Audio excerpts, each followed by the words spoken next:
Hello student, this is Amlesh Yadav, your biology faculty. तो कैसे हैं आप सब? उम्मीद करते हैं कि बड़े अच्छे होंगे। दोस्तों देखिए, आज महत्वपूर्ण प्रश्न बताने वाले हैं चैप्टर नंबर 1 का पार्ट 4। इससे पहले हमने पार्ट 3 का वीडियो अवेलेबल करा दिया। उसमें महत्वपूर्ण क्वेश्चंस भी हैं और महत्वपूर्ण उसके आंसर्स भी दिए हैं। जो क्वेश्चंस लिखा गया है वहाँ पर आंसर्स भी दिए हैं, लेकिन आज सिर्फ आपके सामने क्वेश्चंस रखूँगा। यानी पहले चैप्टर का आज ये लगभग 18 प्रश्न कंप्लीट हो जाएंगे। आप पहले चैप्टर से 18 क्वेश्चन पूरा कीजिए। इसके आगे आपको तैयारी नहीं करनी पड़ेगी। इतना तैयारी कर लीजिए, आपका पहला चैप्टर तैयार हो जाएगा। तो इससे पहले हमने क्वेश्चन भी बताया था और आंसर भी बताया था, लेकिन आज सिर्फ प्रश्न बता दे रहा हूँ।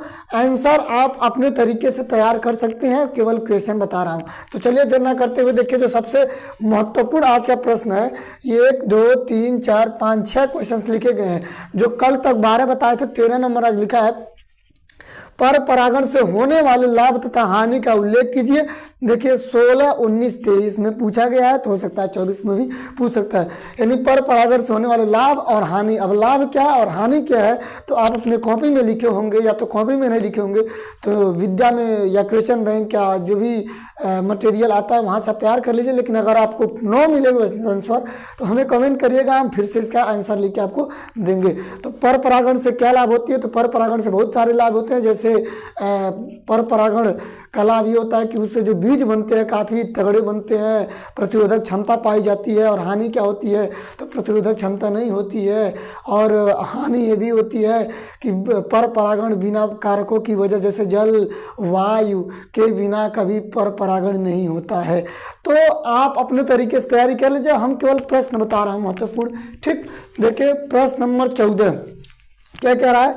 भ्रूणपोष क्या है? ठीक, इसके विभिन्न प्रकारों का संक्षिप्त विवरण दीजिए। ठीक, एक बार जरा प्रश्न देखिए। 2014, 16, 18, 20, 23 में पूछा है, तो हो सकता है 24 में भी पूछ सकता है, क्योंकि प्रश्न थोड़ा ज़्यादा साल तक पूछा है। तो आपको करना क्या है, भ्रूणपोष क्या होता है लिखना है, और भ्रूणपोष कितने प्रकार का होता है इसके बारे में देना है। ठीक, तो आप देख लीजिएगा यहाँ से आगे। प्रश्न नंबर 15 लिखा है, आवृतबीजी पौधों में द्विबीजपत्री के भ्रूण के विकास का चित्रों की सहायता से वर्णन कीजिए। 15, 17, 22 यानी 23 में नहीं पूछा है, तो हो सकता है 24 में पूछ सकता है। देखिए यहाँ पर हमने केवल वही क्वेश्चंस बताया है जो बोर्ड के लिए ज़रूरी है। अगर आप अभी तक तैयारी नहीं किए हैं तो हमारे साथ बने रहिए और इस क्वेश्चन का आंसर तैयार कीजिए, आप बेहतर कर सकते हैं।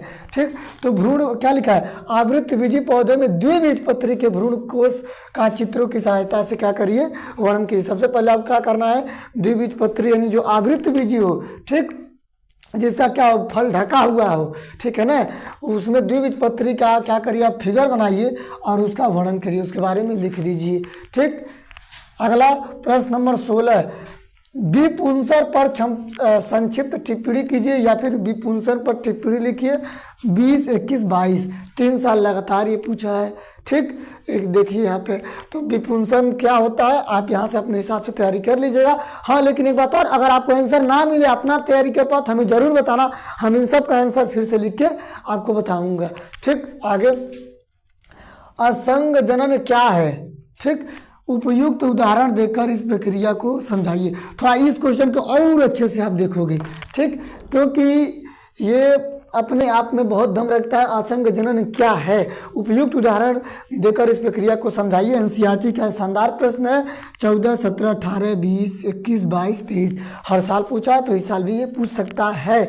80% से भी ज़्यादा चांसेस है पूछने की, तो आप इसको जरूर देख लीजिएगा, हर जगह से ये आएगा। ठीक, आगे प्रश्न नंबर 18, भ्रूणकोष तथा भ्रूणपोष की तुलना कीजिए। देखिए अंतर स्पष्ट करने के लिए, तुलना करने के लिए कह रहा है 2014, 15, 17, 18। अगर अंतर करने के लिए कह रहा है तो आप एक लाइनिंग लगाओगे, भ्रूणकोष लिखोगे और भ्रूणकोष लिखोगे। भ्रूणकोष तो वो होता है जो आपको कल बातें बताई गई थी कि कैसे मादा युग्मक उद्भिद का विकास होता है, ठीक है ना, तो विकास होता है तो युग्मक उद्भिद बनता है। और ये आपका हो गया नर युग्मक। त्रिसंलयन कैसे होता है? द्वितीय ध्रुवीय केंद्रिका और मिलते हैं नर युग्मक सेकेंड। तो आप अपने हिसाब से इसकी तैयारी करिएगा। तो दोस्तों ये रहा चैप्टर 1 का सारा महत्वपूर्ण प्रश्न आप इतना तैयार कीजिए, आपको मिल जाएगा यहाँ से। ठीक, अब इससे ज़्यादा ज़रूरत नहीं है याद करने के लिए। ठीक है, तो आज ये पहला चैप्टर कंप्लीट हो गया। हो सकता है कि इसके अगले वीडियो में हम जो है सेकंड चैप्टर का महत्वपूर्ण प्रश्न लेकर आऊँ। तो दोस्तों जैसा हो सके आप कमेंट करिएगा, कमेंट करके बताइएगा हमें। ठीक, और जितना ज़्यादा हो सके इस वीडियो को अपने इष्ट मित्रों तक शेयर करिए और हमारे चैनल को क्या करिए, सब्सक्राइब करिए। मिलते हैं अगले वीडियो में, तब तक के लिए धन्यवाद।